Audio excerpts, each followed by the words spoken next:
أما بعد فإن خير الحديث كتاب الله وخير الهدي هدي محمد صلى الله عليه وسلم وشر الأمور محدثاتها وكل محدثة بدعة وكل بدعة ضلالة وكل ضلالة في النار.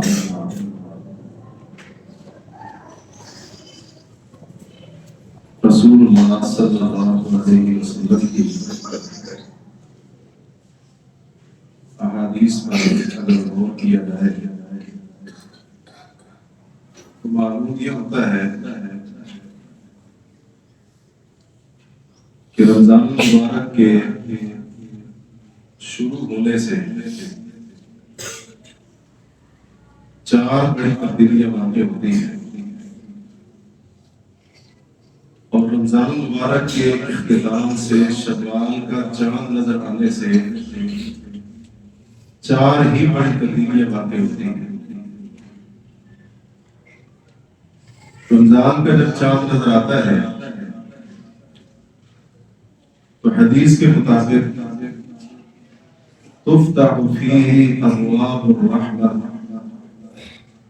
اللہ کی رحمت کے دروازے کھول دیے جاتے ہیں، لیکن جیسے ہی شوال کا چاند نظر آتا ہے تو یہ رحمت کے جو خاص دروازے رمضان میں کھلتے ہیں یہ بند ہو جاتے ہیں۔ دوسری تبدیلی فرمایا فتحت ابواب الجنہ، جنت کے 8 دروازے ہیں اور رمضان شروع ہوتے ہی جنت کے 8 دروازے کھول دیے جاتے ہیں، لیکن جیسے ہی رمضان رخصت ہوتا ہے تو یہ جنت کے 8 دروازے دوبارہ بند ہو جاتے ہیں۔ تیسری بڑی تبدیلی فرمایا وَتُغْلَقُ فِيهِ أَبْوَابُ النِّيرَانِ، اللہ عز و جل رمضان کے آغاز سے ہی جہنم کے سارے دروازے بند کر دیتا ہے۔ شوال کا چاند نظر آیا، جہنم کے 7 دروازے ہیں دوبارہ کھول دیے جاتے ہیں۔ اور چوتھی بڑی تبدیلی رمضان کی ابتدا کی وجہ سے جو ہوتی ہے وہ یہ کہ وَتُضَلُّ فِيهِ مَرَدَةُ الشَّيَاطِينِ، رمضان کی پہلی گھڑی سے ہی بڑے بڑے سرکش شیاطین ان کو جگہ دیا جاتا ہے، لیکن جیسے ہی رمضان اپنے اختتام کو پہنچا دوبارہ وہ مردۃ الجن، وہ سرکش شیاطین ان کو قید و بند کی صورتوں سے آزاد کر دیا جاتا ہے۔ اب دوبارہ جنت کے دروازے کھلوانے کے لیے جہنم کے دروازے اپنے لیے ہمیشہ ہمیشہ کے لیے بند کروانے کے لیے اللہ کی رحمت کا اپنے آپ کو حقدار بنانے کے لیے اور بالخصوص بڑے بڑے اور سرکش شیاطین کے حملوں سے بچنے کے لیے ایک بہت بڑی چیز جو بنیادی کردار ادا کرتی ہے وہ ہے اللہ کا خوف۔ یہی اللہ کا خوف ہے جو ایک مسلمان کو رمضان کے بعد شوال سے لے کر اگلے رمضان تک ان 11 مہینوں کے اندر اللہ کی اطاعت کے اوپر قائم کر کے چلے گا۔ یہی اللہ کا خوف ہے جس سے جنت کا بندہ اپنے آپ کو حقدار بنا سکتا ہے۔ یہی اللہ کا خوف ہے کہ جس کی وجہ سے بندہ اپنے آپ کو رب کی رحمت کا ہمیشہ کے لیے مستحق بنا سکتا ہے۔ اور اگر ہم غور کریں تو رمضان کا مہینہ اللہ رب العالمین نے دیا ہی اس لیے تھا کہ ہمارے دلوں کے اندر اللہ کا خوف پیدا ہو۔ اگر رمضان کا مہینہ ہم نے پا کر رمضان کے روزے رکھ کر اور اس کی بابرکت گھڑیوں، ساعات، راتوں کو اور اس کے خیر و برکت سے بھرپور دنوں کو گزارنے کے بعد اگر ہمارے دلوں کے اندر اللہ کا خوف، رب کا ڈر ہمارے سینوں کے اندر پیدا ہو چکا ہے تو سمجھ لیجئے ہمارا رمضان کامیاب گیا. اور اگر رمضان کا مہینہ ہم نے پایا، روزے ہم نے رکھے، اس قدر عظمت والی راتیں اور شان والے دن ہمیں میسر آئے، لیکن ہمارے دلوں میں رب کا خوف پیدا نہیں ہوا، اس کا معنی یہ ہے کہ ہم نے رمضان سے وہ فائدہ نہیں اٹھایا جو فائدہ ہمیں رمضان سے اٹھانا چاہیے. یقیناً رمضان کے حق میں کہیں نہ کہیں کمی رہ گئی، روزے کے حق میں کہیں نہ کہیں کوتاہی رہ گئی. اس کوتاہی کو تلاش کرنا چاہیے اور اس کا ازالہ کرنا چاہیے. آپ کے سامنے انتہائی اختصار کے ساتھ جو بات رکھنی ہے وہ یہی ہے کہ اللہ کا خوف اس دنیا میں بندے کے اوپر بہت بڑا انعام ہے.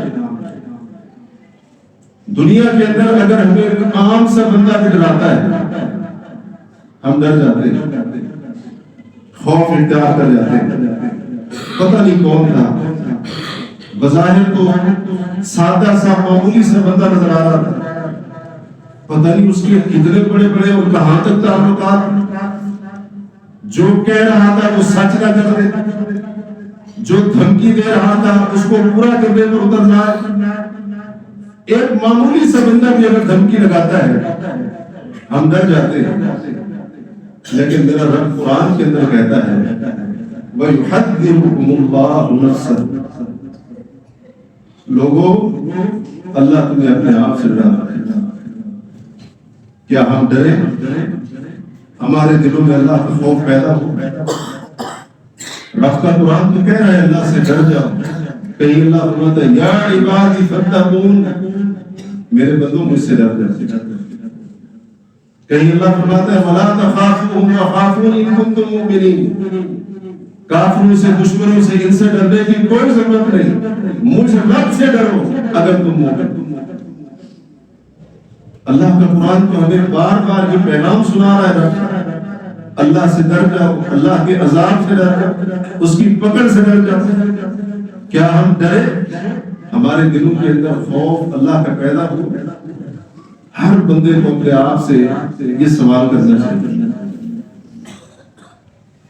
اللہ رب العالمین کا خوف، اللہ کا ڈر ایک دیوار ہے، ایک آڑ ہے، ایک رکاوٹ ہے.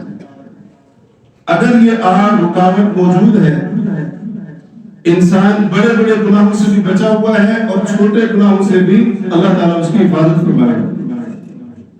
لیکن جب انسان اس آڑ اور رکاوٹ کو خود ہی گرا دیتا ہے تو پھر وہ کچھ بھی کر سکتا ہے، کچھ بھی بول سکتا ہے، کوئی بھی عمل کر سکتا ہے، کوئی بھی فعل اس سے سرزد ہو سکتا ہے. اپنی زندگی کے اندر جو جی میں ہے وہ کر سکتا ہے، کیونکہ وہ رکاوٹ نہیں ہے، وہ آڑ باقی نہیں رہی جو اس کے اور گناہ کے درمیان، غلط کام کے درمیان ایک رکاوٹ بن کے کھڑی ہو گئی. اس نے رکاوٹ خود ہٹا دی. اور یاد رکھیے ہم لوگ لاشعوری طور پر مسلسل 24 گھنٹے ایک کبیرہ گناہ کے اندر مبتلا ہے، ہمیں پتہ بھی نہیں. جس طریقے سے ہماری زندگی گزر رہی ہے 24 گھنٹے دن رات ایک کبیرہ گناہ کے اندر مسلسل ہم مبتلا ہیں، کر رہے ہیں وہ کبیرہ گناہ، ہمیں اس کے بارے میں پتہ بھی نہیں. اور وہ کیا ہے؟ اللہ کی پکڑ سے بے خوف ہو جانا. جس بندے کو ڈر ہی نہ ہو اللہ، اس کی زندگی کے معاملات ان سے کچھ محسوس نہیں ہوتا کہ انسان اللہ سے ڈرنے والا. اس کے شب و روز، اس کے لیل و نہار، اس کا اخلاق و کردار، اس کے دیگر معاملات، اس کا زندگی گزارنے کا طریقہ، اس کی عادات و اطوار ان سے کہیں سے ظاہر نہ ہو کہ اس انسان کے دل کے اندر اللہ کا خوف ہے. اللہ کی قسم وہ انسان ایک بہت بڑے گناہ کے اندر مبتلا ہے. سیدنا عبداللہ بن مسعود رضی اللہ عنہ نے بڑے بڑے گناہوں کا ذکر کیا اور ان میں ایک گناہ، کبیرہ گناہ یہ بھی شمار کیا، کہا الامن من مکر اللہ، اللہ کی تدبیروں سے بے خوف ہو جانا یہ بڑے گناہوں میں سے ہے، کبیرہ گناہوں میں سے. اور جس بندے کے دل میں اللہ کا خوف نہیں ہے، جس بندے کے سینے میں اللہ کا ڈر نہیں ہے، رب سے بے خوف ہو جائے، اللہ کا ڈر اپنے سینے دل سے نکال دے۔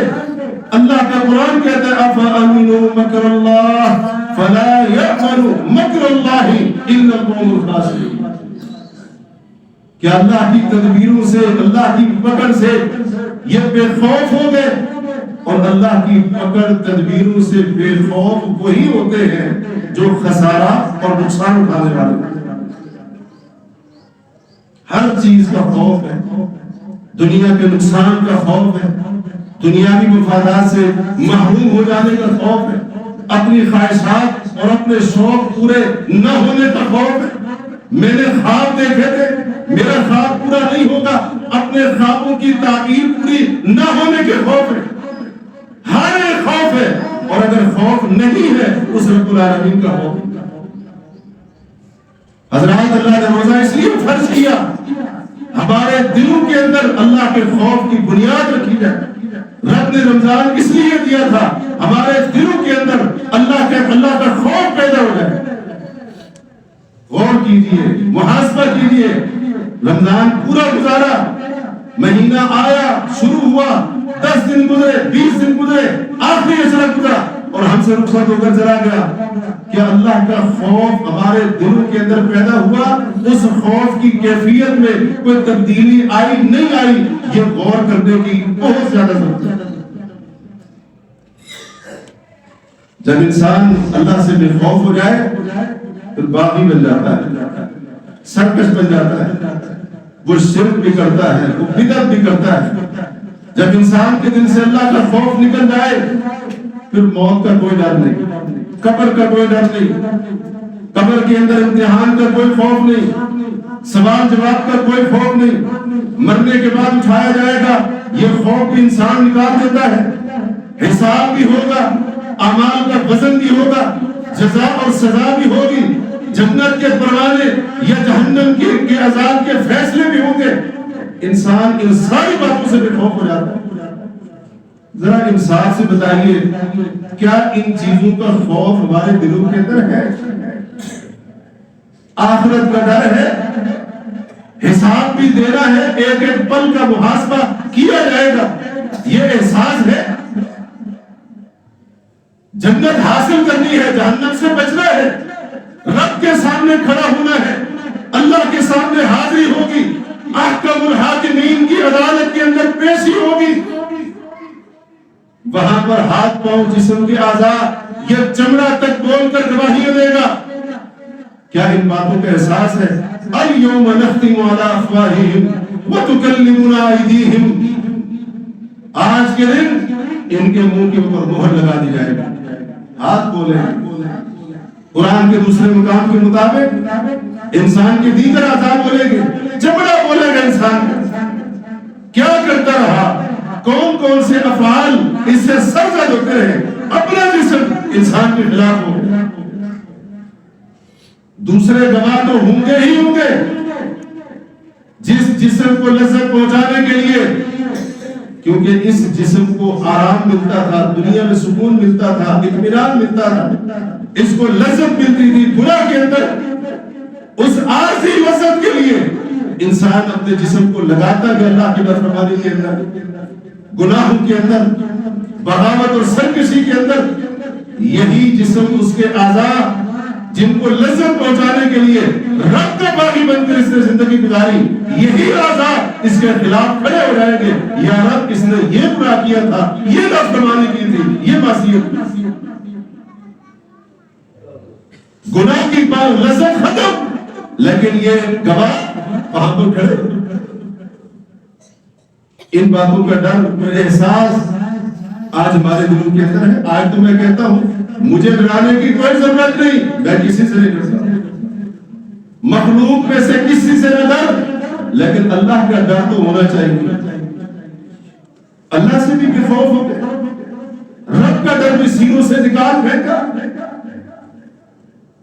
قرآن مجید کی 1-2 آیتوں کے اوپر ذرا غور کیجیے گا۔ اللہ رب العالمین نے انسان کے زندگی گزارنے کے دو طریقے بتا، ان کا انجام بتا دیے۔ اللہ رب العالمین نے فرمایا فَأَمَّا مَن طَغَىٰ وَآثَرَ الْحَيَاةَ الدُّنْيَا فَإِنَّ الْجَحِيمَ هِيَ الْمَأْوَىٰ۔ وہ بندہ جو دنیا کی زندگی میں باغی اور سرکش ہو گیا، وَآثَرَ الْحَيَاةَ الدُّنْيَا، اور اس نے دنیا کی زندگی کو ترجیح دی۔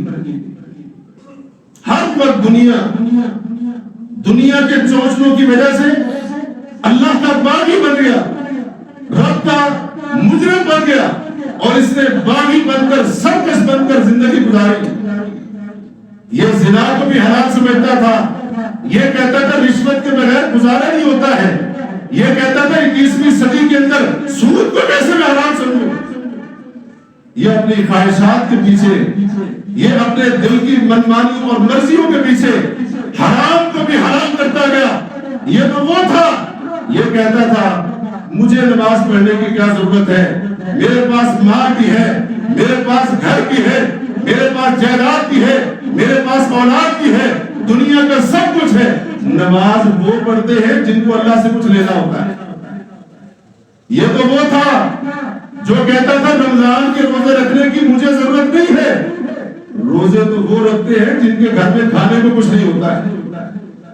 میرے گھر میں تو طرح طرح کے کھانے ہیں، میری فریجیں تو پتہ نہیں کتنے دن کے کھانوں سے بھری ہوئی ہیں، مجھے کیا ضرورت ہے روزے رکھنے کی۔ فَأَمَّا مَن طَغَىٰ وَآثَرَ الْحَيَاةَ الدُّنْيَا، اس نے دنیا کو سب کچھ جانا، یہ سمجھتا تھا دنیا میں اللہ نے اگر اس کو بلڈنگ، جائیداد، کوٹھی، گاڑی، دنیا کا بینک بیلنس پیسہ دے دیا، دنیا کا نام شہرت اس کے پیچھے بھاگتا رہا، یہ سمجھتا رہا اگر آخرت ہوئی بھی، پہلے تو آخرت کا منکر ہو گیا، کہا کہ آخرت ہے ہی نہیں، کوئی حساب نہیں، کوئی جزا نہیں، کوئی سزا نہیں۔ اور اگر اس نے کہا اگر کچھ ہوگا بھی اللہ تعالیٰ وہاں پر بھی دے دے گا۔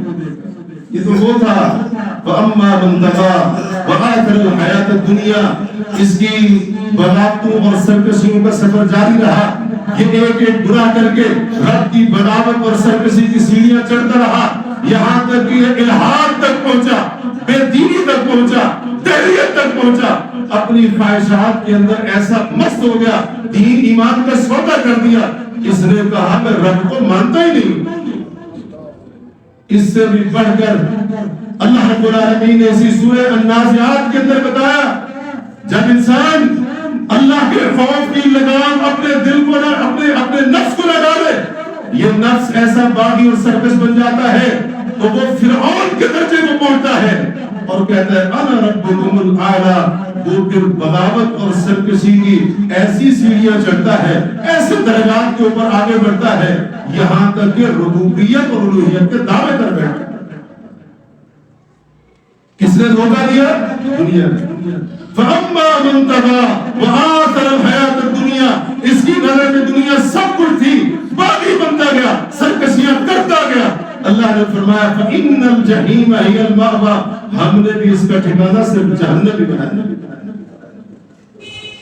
جا پہنچ کر دنیا کے اندر اپنی خواہشات پوری کر، زنا کے راستے پر چل، ناجائز تعلقات بنا، رشوت، سود، جوا، کرپشن، خیانت وغیرہ ہر قسم کی بغاوتیں، سرکشیاں کرتے رہا، جا تجھے دنیا کے اندر تیری رسی کو ہم نے ڈھیلا کر دیا، جا اپنی مرضیاں کر لے، لیکن یاد رکھ ایک دن آئے گا جب ملک الموت ہمارے حکم سے تیری سانسیں بند کر دے، تیری روح کو قبض کر لیا جائے گا، اس دن تجھے ہمارے پاس آنا پڑے گا۔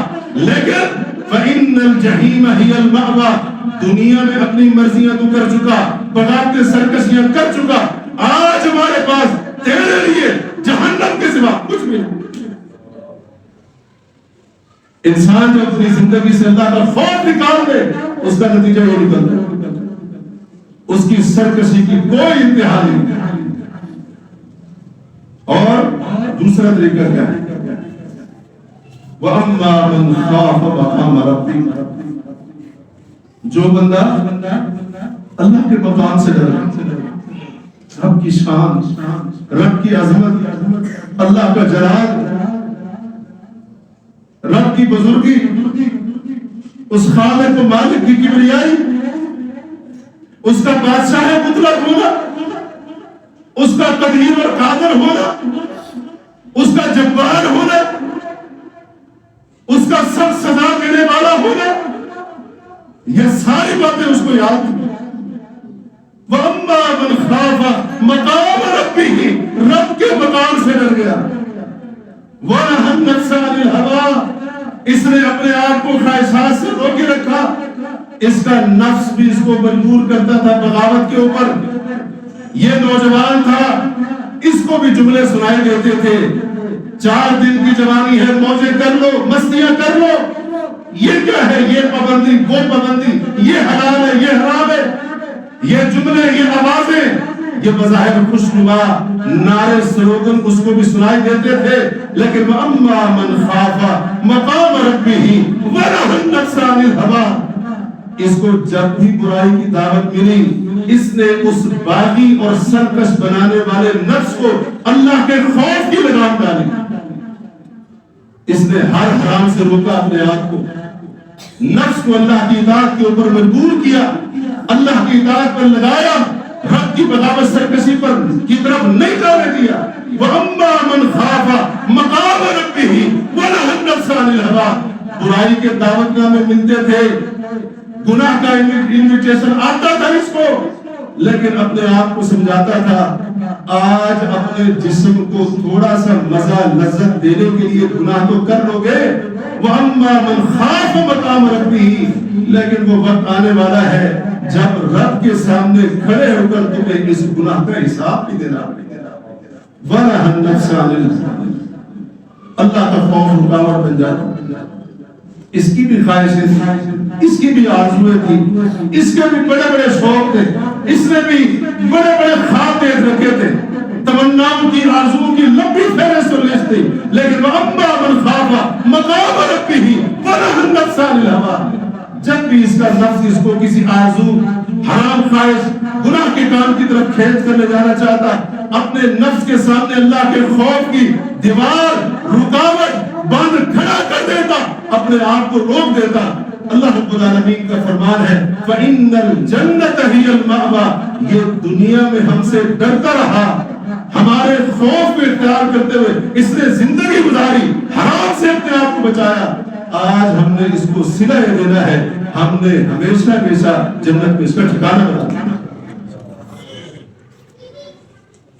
اللہ نے دونوں راستے بتا دیے، دونوں طریقے بتا دیے، اب فیصلہ ہمارے اوپر ہے ہمیں کیسے زندگی گزارنی ہے۔ اللہ سے بے خوف ہوگا جیسے آج ہماری زندگی گزر رہی، پھر انسان کی سرکشی کی کوئی انتہا نہیں، کوئی انتہا نہیں، بڑے سے بڑا جرم اس کے لیے معمولی ہو جائے گا، بڑے سے بڑا گناہ اس کے لیے کوئی حیثیت نہیں رکھے گا، لیکن اگر اللہ کا خوف بندے نے اپنے دل کے اندر پیدا کر لیا تو پھر بڑے گناہوں سے تو بچے گا ہی صحیح، معمولی سی کوتاہی بھی ہوگی فوراً رب کی طرف رجوع کرے گا اور سچے دل سے توبہ طائب ہو جائے گا۔ اللہ تبارک و تعالی سے دعا کیجیے اللہ عز و جل ہم سب کو اپنے خوف کی دولت سے مالا مال فرمائے، اللہ ہمارے دلوں کے اندر اپنا خوف پیدا فرمائے، اللہ کے خوف کے اندر سکون سکون ہے، اللہ کے خوف میں اطمینان اطمینان ہے۔ اللہ سے دعا کیجیے رب تبارک و تعالی اطمینان اور سکون کے خزانے اپنے خوف اور ڈر کی شکل میں ہم سب کو عطا فرمائے۔ آخر میں آپ کو یاد دہانی کروانی ہے، ویسے ضرورت نہیں ہے یاد دہانی کروانے کی، سوشل میڈیا کا دور ہے، ہر بندے کا سوشل میڈیا کے ساتھ تعلق ہے، مختلف تصاویر، ویڈیو وغیرہ کی شکل میں، مختلف خبروں کی شکل میں، مختلف ذرائع سے آپ لوگ پڑھتے رہتے ہیں، دیکھتے رہتے ہیں کہ اس وقت فلسطین کے اندر، غزہ کے اندر مسلمانوں کی کیا کیفیت اور کیا حالت ہے۔ آپ نے یقیناً وہ تصویر دیکھی ہوگی، آپ کی نظر سے گزری ہوگی، افطاری کا وقت ہے اور افطاری کے وقت ہمارے دسترخوان کے اوپر کیا کچھ نہیں ہوتا ہے، بہت سارے لوازمات ہوتے ہیں افطاری کے، طرح طرح کے مشروب ہوتے ہیں، طرح طرح کے کھانے ہوتے ہیں۔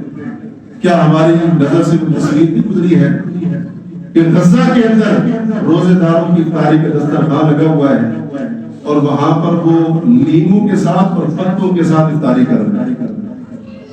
آپ نے یقیناً دیکھی ہوگی وہ تصویر، آپ کو بتانے کی ضرورت نہیں، اس سے اندازہ لگا لیجیے کہ وہ کس حالت میں ہے، کن حالات سے گزر رہے ہیں۔ تو اللہ رب العالمین کا سب سے پہلے تو ہمیں شکر ادا کرنا چاہیے۔ اللہ تعالیٰ نے ہمیں امن و امان کی نعمت سے بھی نوازا ہے، اور اللہ رب العالمین نے ہمیں ہر طرح کی سہولتیں اور نعمتیں عطا کر رکھی۔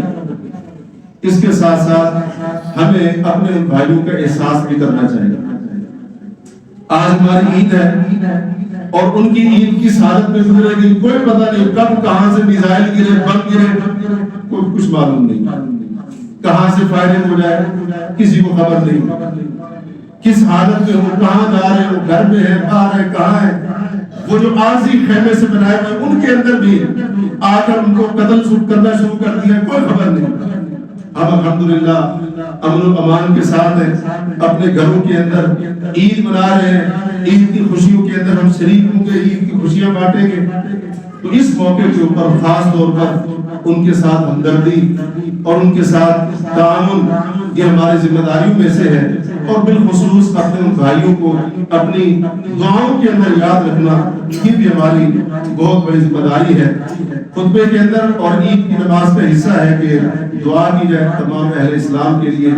تو اللہ رب العالمین سے دعا کیجیے کہ اللہ تبارک و تعالی سب سے پہلے تو ہمارے اعمال کو قبول فرمائے۔ ہم نے رمضان کے مہینے میں جو ٹوٹی پھوٹی نیکیاں کی ہیں، اللہ عز و جل ہماری غلطی کوتاہی سے درگزر کرتے ہوئے ہماری ان نیکیوں کو قبول فرمائے۔ اللہ تبارک و تعالی سے دعا کیجیے اللہ ہماری نمازوں کو قبول فرمائے، اللہ تعالی ہمارے روزوں کو قبول فرمائے، اللہ عز و جل ہمارا راتوں کو قیام کرنا، تراویح پڑھنا، اللہ تعالیٰ اس کو قبول فرمائے۔ اللہ عز و جل سے دعا ہے کہ یا رب ہم نے قرآن کی تلاوت کرنے کی جو کوشش کی ہے، تیرے ذکر کی شکل میں تیری عبادت کی جو کوشش کی ہے، صدقہ و خیرات دیگر جتنے نیک اعمال کرنے کے لیے بھی کوشش کی ہے، یا اللہ ان تمام نیک اعمال کو قبول فرما لے۔ یا اللہ ہماری ان نیکیوں کے اندر برکت عطا فرما، ہمیں توفیق عطا فرما کہ ہم رمضان کے مہینے کے بعد بھی ان نیکیوں کا سلسلہ جاری رکھ سکیں۔ یا اللہ ہمیں نیکی، اطاعت، اپنی عبادت کے اوپر استقامت نصیب فرما، یا اللہ دین کے اوپر ثابت قدمی عطا فرما۔ یا رب تمام اہل اسلام ان کے لیے امن و امان اور اسی طریقے سے حالات کی بہتری کو یقینی بنا دے۔ یا اللہ تو رحمان ہے، رحیم ہے، ہم تیری رحمت کے ہر وقت محتاج ہیں۔ یا اللہ ہم سب کا رحم فرما، یا اللہ تمام اہل اسلام کے ساتھ رحم والا موقع فرما۔ یا اللہ ہمارے گناہوں سے درگزر فرما، یا اللہ ہمارے اوپر رحم فرما۔ اے گناہوں کو بخشنے والے ہمارے گناہوں کو معاف کر دے، اے معاف کرنے والے، درگزر کرنے والے ہماری غلطیوں سے درگزر فرما۔ اے توبہ قبول کرنے والے ہم تیرے حضور توبہ کرتے ہیں، ہماری توبہ قبول فرما لے۔ اے فضل و مہربانی کرنے والے ہمارے اوپر اپنے فضل کی برسات برساتا رہے۔ یا اللہ ہمارے اوپر کرم فرما، یا اللہ ہمارے اوپر اپنی مہربانی فرما، یا اللہ ہمیں اپنی رحمت کا حقدار بننے کی توفیق عطا فرما، وہ اعمال کرنے کی توفیق عطا فرما کہ جن اعمال کی وجہ سے تیری رضامندی اور تیری رحمت کا بندہ حقدار بن جاتا ہے۔ یا اللہ وہ نیک اعمال کرنے کی توفیق عطا فرما جو کام تجھے خوش کر دے، جو نیک اعمال تجھے پسند آ جائے۔ یا اللہ ہر قسم کے شر اور برائی سے بچا۔ اے اللہ تمام اہل اسلام کو نیکی کی طرف لوٹنے کی توفیق عطا فرما۔ اے اللہ وطن عزیز ملک پاکستان کو امن و سلامتی کا گہوارہ بنا دے۔ یا اللہ تمام مسلمان ممالک کو امن و سلامتی کا گہوارہ بنا دے۔ یا اللہ وطن عزیز کو بالخصوص اور بالعموم تمام اسلامی ممالک کو ہر قسم کی داخلی اور خارجی سازشوں سے یا اللہ محفوظ کر دے۔ یا اللہ مسلمانوں کی بھی حفاظت فرما، یا اللہ اسلامی ممالک کی حفاظت فرما۔ یا اللہ مسلمان جہاں کہیں بھی مظلوم ہے، یا اللہ مظلوم کی مدد فرما۔ یا رب تیری مدد کے محتاج ہیں، ان کے اوپر رحم فرما، ان کی مدد فرما۔ یا اللہ کشمیر میں، فلسطین میں، دنیا کے جس خطے کونے کے اندر ہمارے مظلوم مسلمان بھائی تکلیف کسب کرسی کے اندر ہے، یا اللہ ان کی تکلیفوں کو دور کر دے۔ یا رب ہم سب کی تکلیفوں کو دور کر دے۔ یا اللہ ہمارے غم، ہماری پریشانیاں دور فرما دے۔ یا اللہ ہم میں سے جو مجبور ہے پریشان حال ہے ان کی مجبوری پریشانی دور فرما دے. یا اللہ ہمارے غزہ کے مسلمان بھائی وہ بڑی تکلیف پہ ہے، یا اللہ وہ بھوکے ہیں ان کے لیے کھانے کا بندوبست کر دے. یا اللہ وہ بیمار ہیں ان کو شفا عطا فرما. یا رب ان میں سے جو زخمی ہیں ان کو جلد از جلد صحت یاب فرما دے. یا رب ان میں سے جو شہید ہو گئے ان کی شہادتوں کو قبول فرما دے. یا اللہ ان کو ثابت قدمی عطا فرما. یا اللہ ان کو صبر کرنے کی توفیق عطا فرما. یا اللہ ہمیں بھی دین کی طرف لوٹنے کی، ایمان کے اوپر ثابت قدم رہنے کی اللہ تعالیٰ میں توفیق عطا فرما. اے رب العالمین ہم تجھ سے دعا کرتے ہیں کہ اس موقع پر جو مسلمان بھی بیمار ہے یا اللہ تمام بیماروں کو شفا عطا فرما. یا اللہ بیماروں کو شفا عطا فرما. یا رب اپنے فضل و کرم کے ساتھ ان کو شفا فرما دے. یا اللہ ان کو صحت و عافیت بھری زندگی عطا فرما. یا اللہ بیماری ایسے ختم کر دے جیسے بیماری نے کبھی ان کو چھوا بھی نہ ہو. یا رب اپنا کرم فرما دے. یا رب ہم میں سے جو مسلمان دنیا سے چلے گئے یا رب ان فوت شدگان کے حال پر رحم فرما دے. یا اللہ ان کے صغیرہ کبیرہ گناہ معاف فرما دے. یا رب ان کی غلطیوں کو کوتاہیوں سے درگزر فرما. یا رب ان کے آخرت کے معاملات کو راہ کو آسان فرما دے. ان کی جنتوں، ان کی قبروں کو جنت کا باغ بنا دے اور ان کو ہر قسم کی سختی، قبر کے امتحان، ان سب معاملات سے محفوظ رکھ. یا رب العالمین ہم تجھ سے دعا کرتے ہیں ہمیں اپنی اصلاح کرنے کی توفیق عطا فرما. ہمیں بھی توفیق عطا فرما اور ہماری اولاد کو بھی نیک بننے کی توفیق عطا فرما. یا اللہ ہمیں ہر قسم کی برائی سے بچا. یا اللہ سود سے، رشوت سے، زنا سے، بے پردگی سے، جتنے بھی گناہ ہمارے معاشرے کو لپیٹ کر ہمارے معاشرے کو کھوکھلا کر رہے ہیں، تیری نافرمانی پر آمادہ کر رہے ہیں، یا اللہ مرد و خواتین کو ان تمام گناہوں سے بچنے کی توفیق عطا فرما. یا اللہ ہمیں اپنی طرف لوٹنے کی توفیق عطا فرما. یا رب اپنی اطاعت کی طرف اچھے انداز سے لوٹنے کی توفیق عطا فرما. اے دلوں کو پھیرنے والے ہمارے دلوں کو اپنی اطاعت کے اوپر جما دے. اے دلوں کو پھیرنے والے ہمارے دلوں کو اپنے دین کے اوپر قائم کر دے. اے دلوں کو پھیرنے والے ہمارے دلوں کو اپنی نافرمانی سے اپنی فرما برداری کی طرف پھیر دے.